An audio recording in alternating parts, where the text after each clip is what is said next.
Good morning, everyone. Welcome to SewSpark Studio. I'm Paula. This morning I was reading in a Facebook group that I'm a member of, and one of the members was having some challenges interpreting the pattern instructions for this pattern for a baby romper or dress. And this pattern features a back button closure that is completed using an extension on the pattern piece that's part of the pattern. It's not a sewn-on extension. They mentioned that they'd looked on YouTube trying to find a video that would show them how to do this and couldn't find anything that was exactly the same.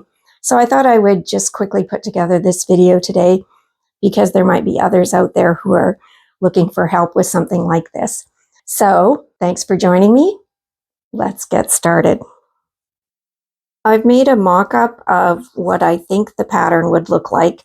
There was a picture of the basic outline of the pattern, but not one with all the details. But this would be the back bodice, just the top section of it. And there are some pleats and things that I didn't bother to put in along the neckline. But this is the part of the garment that we're working with today. So then I've cut this out of fabric, and I've done more marking than I typically would do when I'm sewing, but I want it to be very clear what I'm doing. So there's a dot here that marks the bottom of this button feature and a fold line, and I've duplicated that on the fabric, and I'm just using some scraps I have. I did interface it just to be following the instructions in the pattern. These patterns are older, and often there were things that were assumed that are not necessarily in the instructions, so I'll probably add a couple steps that aren't mentioned in the instructions of the pattern, but the outcome is still going to be the same. So this is the extension for the buttons.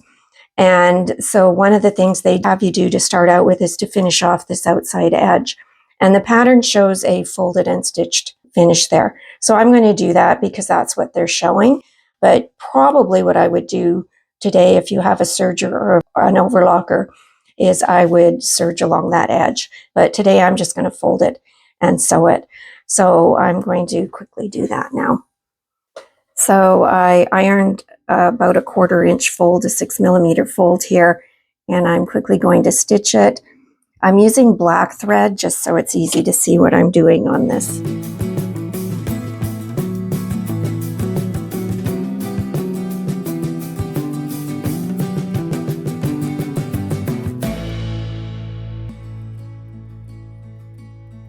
The next step in the instructions says to reinforce the inner corner of the back, stitch along the seam line for 1 inch or 2.5 centimeters on each side of the inner large dot. So what that means is that we are going to do some stitching in this area. This dot is a point where there's stress, and we're going to do some clipping to that dot, which will further weaken it, if you want to use that term. And so this stitching is going to reinforce it. So it's normal stitching, 2.5 is my stitch length, and I'm sewing on the seam line. So 1.5 or 5/8 of an inch from the edge, which is typical seam line in this type of pattern. And back stitch and pivot. And then you're going to sew the same distance, 1 inch, 2.5 centimeters.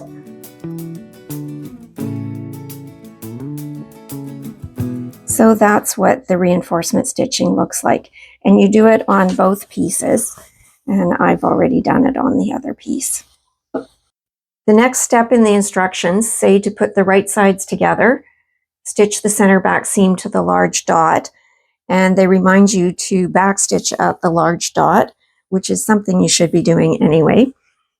And then it tells you to go to another part of the instructions for the remainder of the button extension finishing. So this is the center back seam. I marked it. I usually don't, but I did mark it on this one.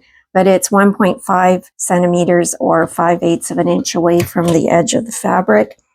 Back stitch when you start. And then when you get to the reinforcement stitching, you actually stitch right on top of that stitching. And back stitching at the dot. So it's stitched right here up to the dot.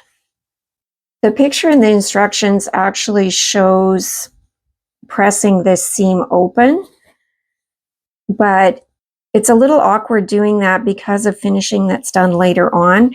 And personally, I would serge this edge, especially if you're using a cotton or something that ravels. So I'm going to wait and see how the steps go and do that a little later, and I'll press it after I serge it. The next step says, on the right back only, clip the inner corner diagonally to the large dot, being careful not to clip through your stitching. So I'm always a little confused when I'm reading this right, left, when I'm looking at the wrong side or the right side. So I look at the pictures, and this is the orientation in the picture. So we're clipping only on the top layer here, not the bottom layer. And we're doing a diagonal clip to the large dot. And not cutting the stitching, but going very close to the stitching. This is why that reinforcement is there.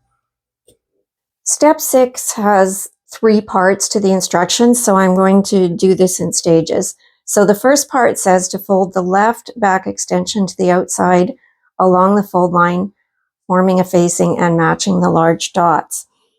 So that can be confusing because the picture kind of looks like this, but you also have to look at the shading on the picture. So what they're looking at on that picture is the right side of the fabric.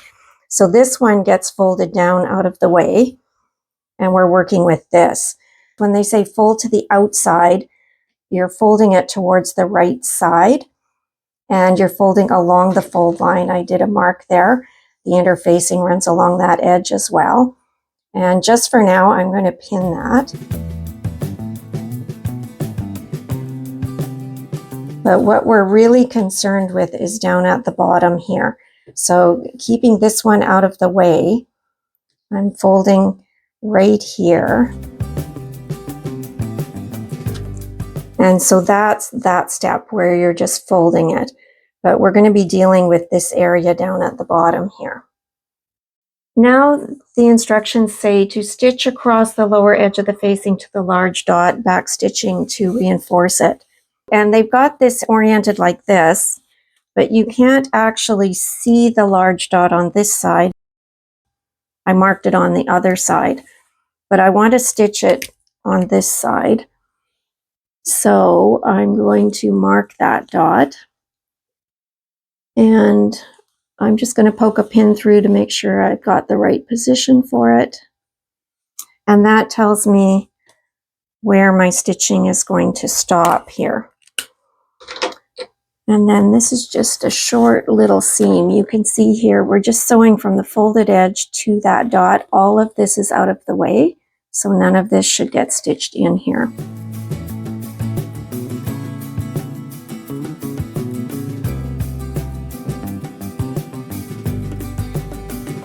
It's so short that by the time you backstitch, you've pretty much backstitched the whole thing.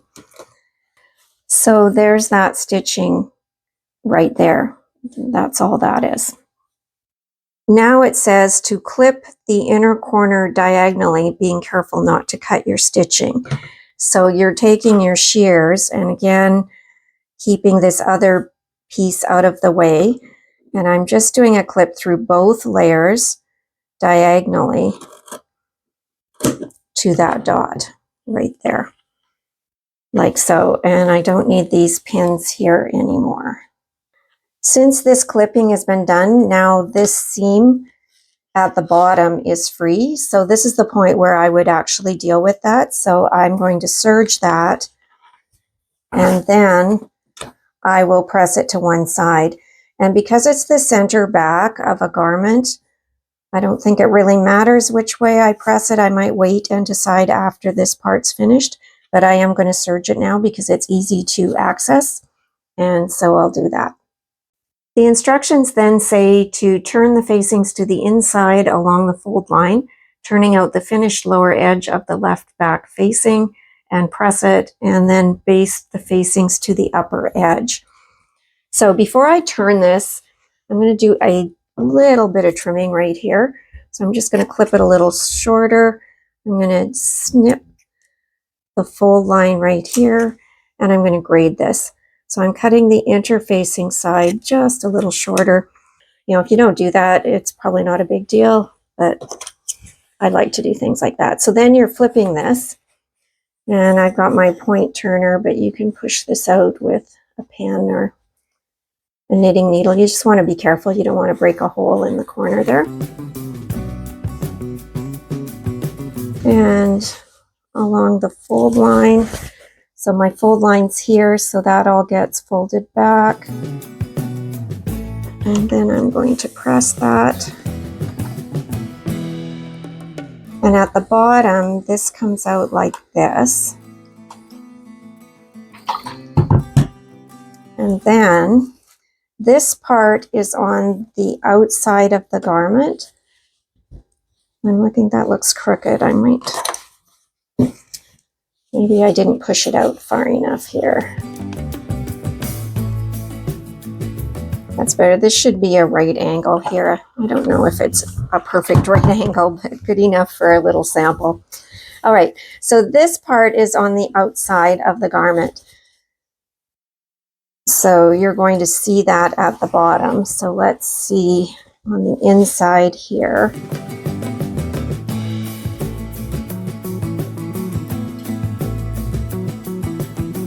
I feel like maybe there's a missing piece here, that this is to be folded back.